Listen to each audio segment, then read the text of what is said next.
కొంతమంది మళ్ళీ విమర్శలు వస్తాయి చూడండి మీరే, ఏదో ఎలక్షన్ వస్తా ఉంది చేస్తారు అని చెప్పేసి మళ్ళీ విమర్శలు చేస్తారు. అంటే వాళ్ళు అదే పనిగా పని కట్టుకొని ఉన్నారు మా మీద.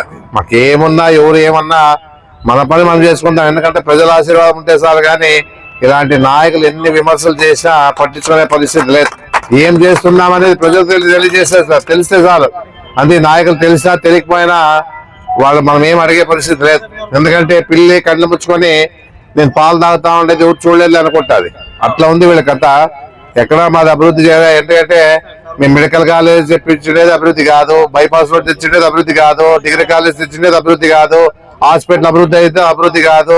ఊర్లలో గడప గడప తిరిగిన తర్వాత రోడ్లు ట్రైన్లు ఎక్కడెక్కడైతే వాళ్లలో ఉన్నటువంటి ప్రజలకి ఆ విషయాలన్నీ తెలుస్తామనేది కూడా వాళ్ళు గమనించలేని పరిస్థితుల్లో ఉన్నారు. కాబట్టి ఇలాంటి నాయకుల్ని నమ్మద్దండి మాత్రం మీ అందరికి చెప్పడం జరుగుతా ఉందని చెప్పేసి కూడా తెలియజేసుకుంటూ, ఏదన్నా బీసీ ఎస్సీ ఎస్టీ మైనార్టీలకు ప్రాధాన్యత ఇస్తా ఉన్నది కూడా మీరు బాగా తెలుసు. జగన్మోహన్ రెడ్డి గారు రేపు కూడా సామాజిక సాధికార యాత్ర జరుగుతుంది. ఆంధ్రలో మీలాంటి అంటే బీసీలు ఎస్సీ ఎస్టీ మైనార్టీలకు ప్రాధాన్యత ఈ రాష్ట్రంలో మన జగన్మోహన్ రెడ్డి గారు మీకు గుర్తింపు ఇస్తున్నారు. కాబట్టి రేపు ఆ కార్యక్రమాన్ని ఎప్పుడు పెట్టినా కూడా విజయవంతంగా ఎక్కడ కూడా రాష్ట్రంలో జరగని విధంగా మీరందరూ కూడా సహకరించాలని చెప్పేసి మీ అందరినీ కూడా కోరుకోవడం జరుగుతూ ఉంది. ఎందుకంటే బీసీలని Chandrababu Naidu, BC SC ST మైనార్టీలు చంద్రబాబు నాయుడు ఎంతసేపు ఉన్నా వాడుకోయినాడు.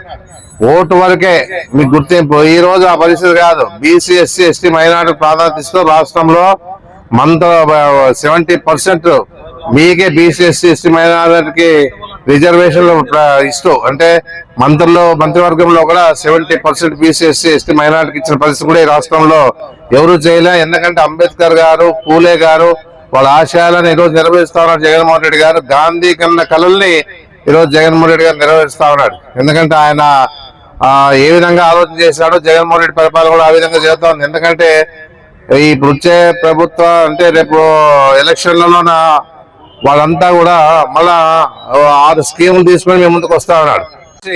మీ అందరూ ఆశీర్వాదం ఉండాలని చెప్పేసి మనస్ఫూర్తిగా కోరుకోవడం జరుగుతుంది. బాగా ఆలోచన చేసుకోండి. మనం ఎప్పుడు మనము అధికారంలో ఉన్నప్పుడు ఎక్కడ కూడా ఎలాంటి సమస్యలు లేవు. హిందూ ముస్లింలు అంతా కూడా సోదర భావంతో మెలుగుతూ ముందుకు పోతా ఉన్న పరిస్థితి ఆందోళన ఉంది. ఏదున్నా కూడా ప్రశాంతత కావాల, ప్రజలకి ప్రశాంతత అనేది కావాలనేది కూడా మనందరూ తెలుసు. అందుకే ఈ రోజు మన ప్రభుత్వంలో ఎలాంటి సమస్యలు లేకుండా అందరికీ ప్రశాంతతనిస్తూ ఈ రోజు మీ అందరూ కూడా తెలియజేస్తూ, ఏదన్నా ఇలాంటి మంచి కార్యక్రమానికి మీరందరూ కూడా ఆశీర్వాదం ఇస్తూ వచ్చినందుకు ప్రత్యేకంగా ధన్యవాదాలు తెలియజేస్తూ సెలవు తీసుకుంటూ నమస్కారం.